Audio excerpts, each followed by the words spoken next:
Everyone, welcome to Vaish IA's YouTube channel. We are in the Indian Society lecture series. So we are in the episode 17. So if you have not seen the past 16 lectures, see them and watch this video. Okay, let's start the session now.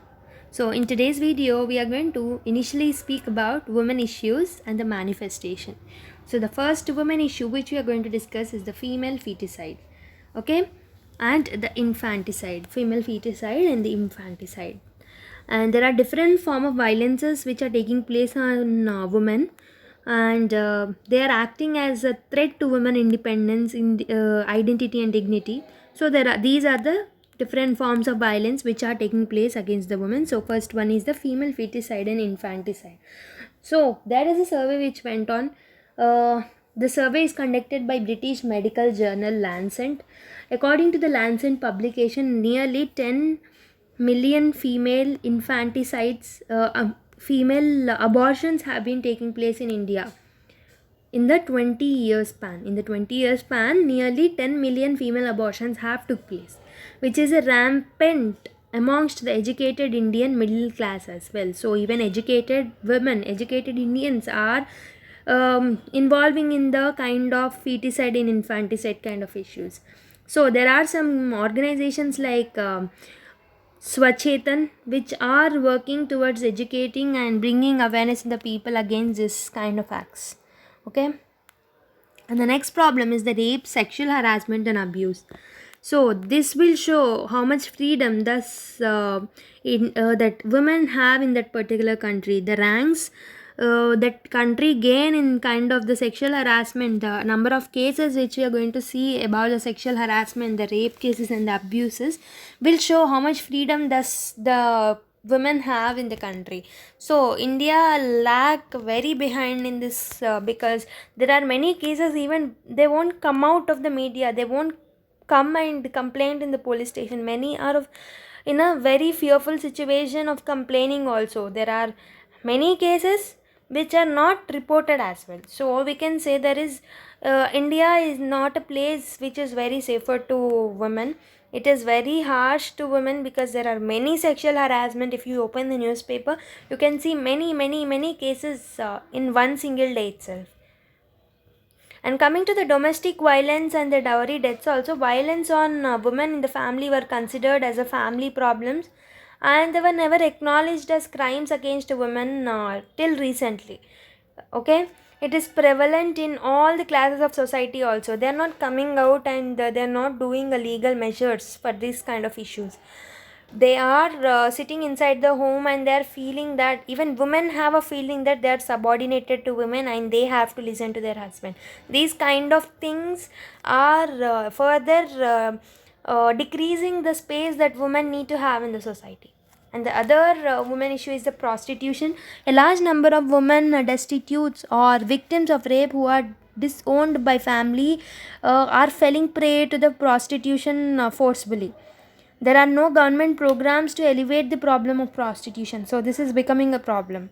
And the next one is the objectification of women. So indecent representation of women Prohibition Act of 1986 actually prohibited the indecent representation of women through advertisements or in the publication, writings, paintings, etc. However, a whole lot of indecent representation of women is done through literature, media, paintings, etc., upholding the right of freedom of expression. So, through the right of freedom of expression, they are indecently showing the woman.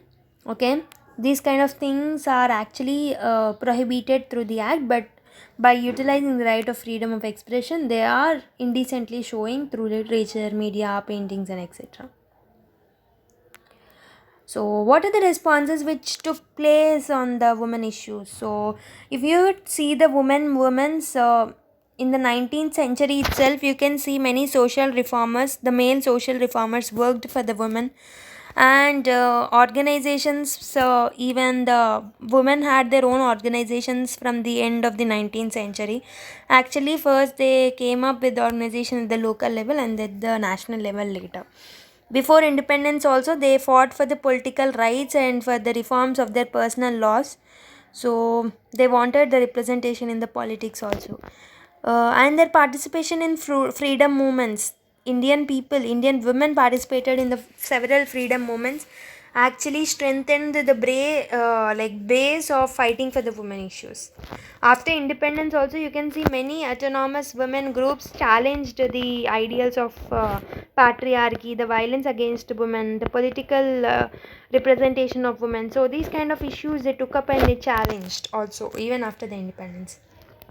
If you see women movements as a social movement, so it is called as a social movement because it has a defined aim. They wanted some space in the society, they wanted equal freedom like men, so they have certain aim, and they have definite method through organizations, and by collective effect they are coming out and they're forming organizations. They are taking place, the movements are taking place by defined method, and they have leadership and they have specific organizations which are working for the aim, and they are undergoing the collective action in order to have the collective mobilization, and the organizations can be informal or formal. So women movement can be called as a social movement because it has these kind of features. Now let's see women organizations which are started by men. Okay, the first one you can speak about is the Brahma Samaj.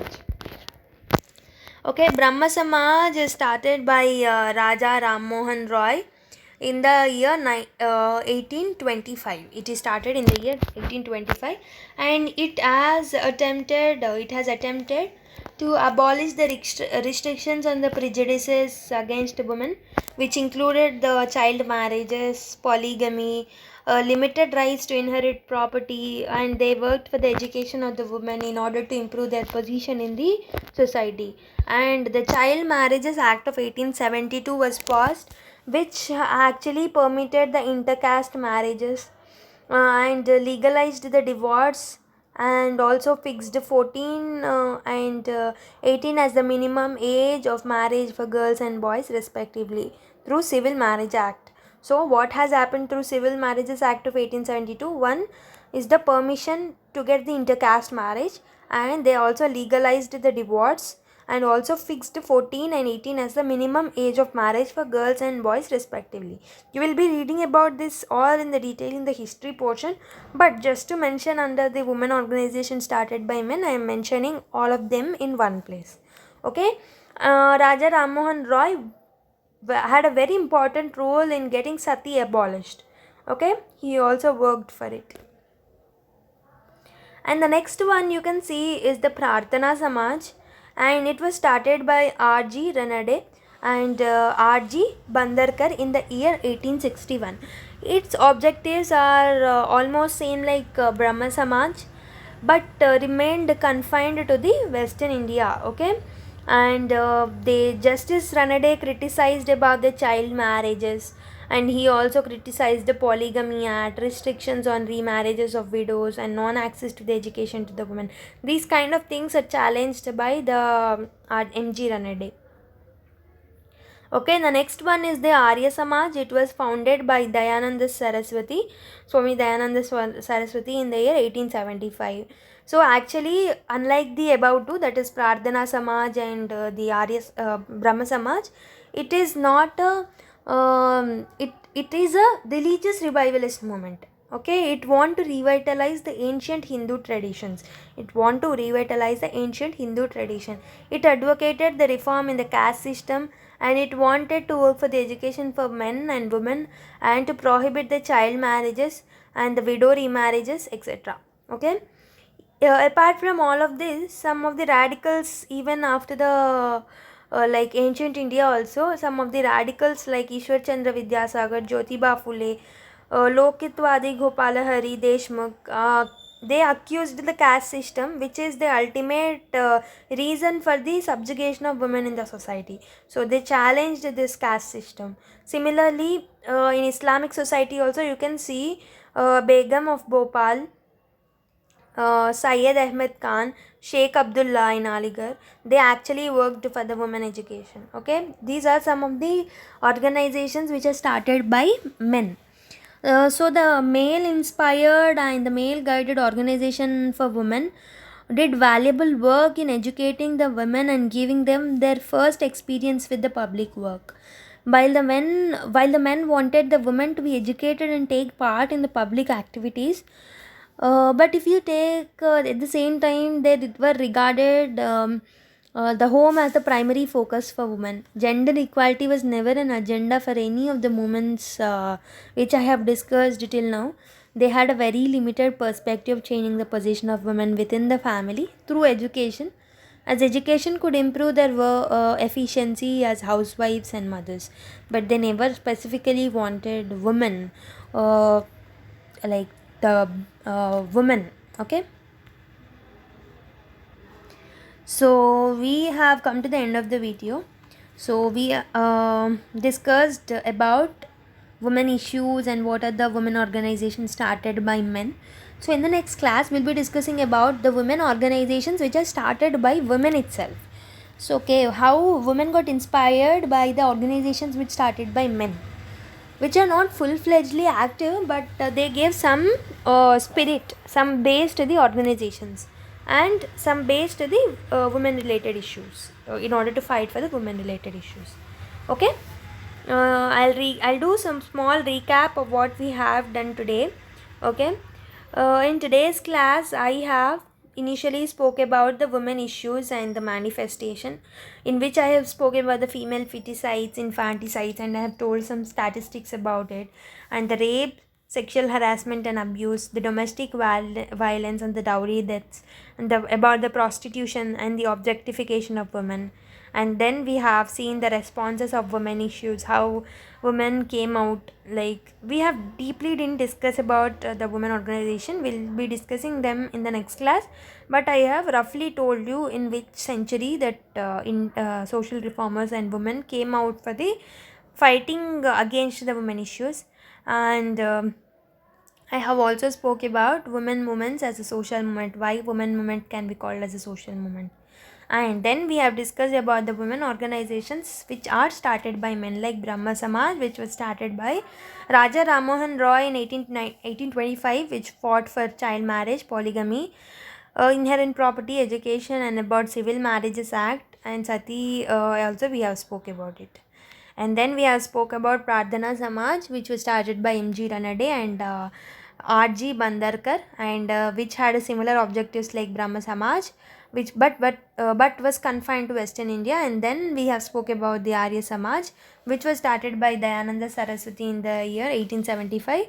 And we have spoke about the radicals like Ishwar Chandra Vidyasagar, Jyotiba Phule, Lokitwadi Gopalahari Deshmukh, and all. And then we have spoken about some Islamic community also, like Syed Ahmed Khan, Sheikh Abdullah, and Begum of Bhopal, who worked for the women education. So this is what we have discussed in this video. Do a revision from the notes which you have made by listening to this class, so that you will have a proper revision also. You will not forget this concept forever if you revise them. Okay, and don't forget to write the notes which I am like telling, and also don't forget to revise, and also don't skip the newspaper.